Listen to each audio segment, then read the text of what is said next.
This is a video to learn how to create flashcards for Flashcard Factory. Once we have the flashcards, when you come to EdTech, I will show you how to play Flashcard Factory with your kids. I have done this with several grade levels, including 7th and 8th grade, and this is one of their favorite activities now. They always ask me to do it. So let me show you how it works. You're going to go to the staff bookmarks, and you're going to go to Teacher, Tech Apps, and Logins.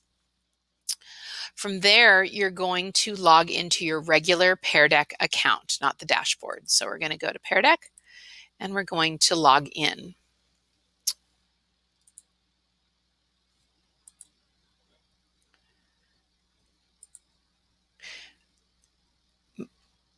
As most of you guys know, we have the paid account, so we have a lot more options that a lot of other schools don't have. And so it's great to use these because we do pay. That's why we have that little crown on our head, because we do have the Supreme account that the district provides us. And again, it's my favorite app. I think if I had to only have one, this would be my app. So we're very familiar with Pear Deck for Google Slides, but most teachers are not aware that Pear Deck has another activity in the paid version called Pear Deck Vocabulary, and where the kids actually get to go to the factory and create flashcards that are then created into a live Quizlet link so they can play their own cards. It's pretty cool. So, but the teacher has to do some setup before you can play Flashcard Factory. So you just click Start a Vocabulary List. Of course, you can use any vocabulary you want. I use it in Spanish quite a bit. And you could use it in social studies. You could use it in science. Anytime you're trying to learn a set of terms, it's a great place to use it. So the cool thing is if you're doing spelling words, you can put the term in there. I'm just going to make up a word here, gracious. And then you don't necessarily have to type out the definition, because if you see this here, it is also integrates with Merriam-Webster. So you can click definition. And if you like one of the definitions that they give you, you can select that, and it makes putting the terms in very easy. And then just add another term and you put your terms in. And by the way, you can edit this. If you start making your terms but you don't finish, you can come back to this at any time and finish. It's easy to edit, and I can show you how to do that. But when you're done with your terms, it sits in your drive. It automatically saves in your drive. I'm going to show you how to do that. I would label mine here. So spelling list, lesson, whatever it is. And because then you're going to be able, it's going to be easier for you to find in your drive. When we're ready to play Flashcard Factory, we can do it from here, or we can do it from Google Drive. You can share this list, but if you want to see where this lives in your drive so that you can edit it at any time, you will now go to your Google Drive. You can see I didn't save it or anything. I think it's already going to be there.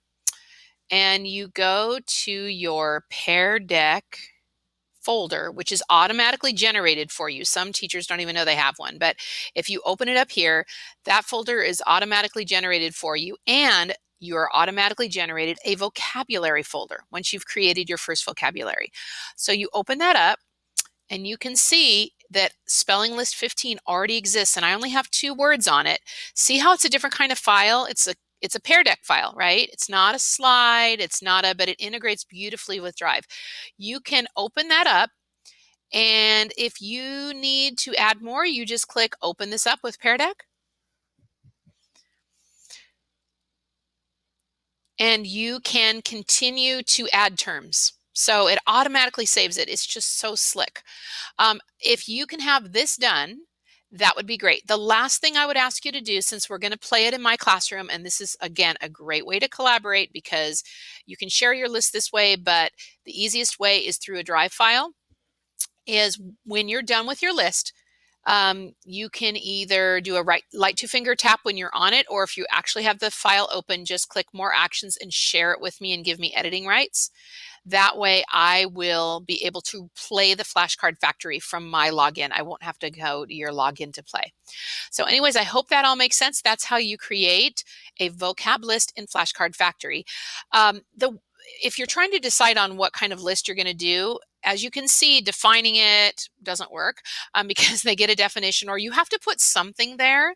But typically what I've been having the kids do is write it in a sentence. But you can decide basically what the kids are going to get to do I should let you know this. What the kids are going to get to do is one of them is going to draw a picture of the vocabulary term, and then the other needs to do something in writing.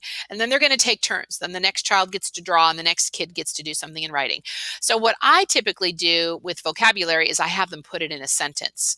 But you can ask them to do whatever you want them to do that day if you have something else in particular you want them to do.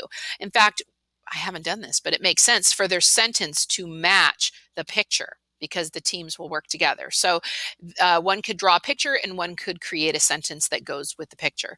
That's just one idea. But let me know if you have any other questions and I can answer them for you. That is Pear Deck's Flashcard Factory.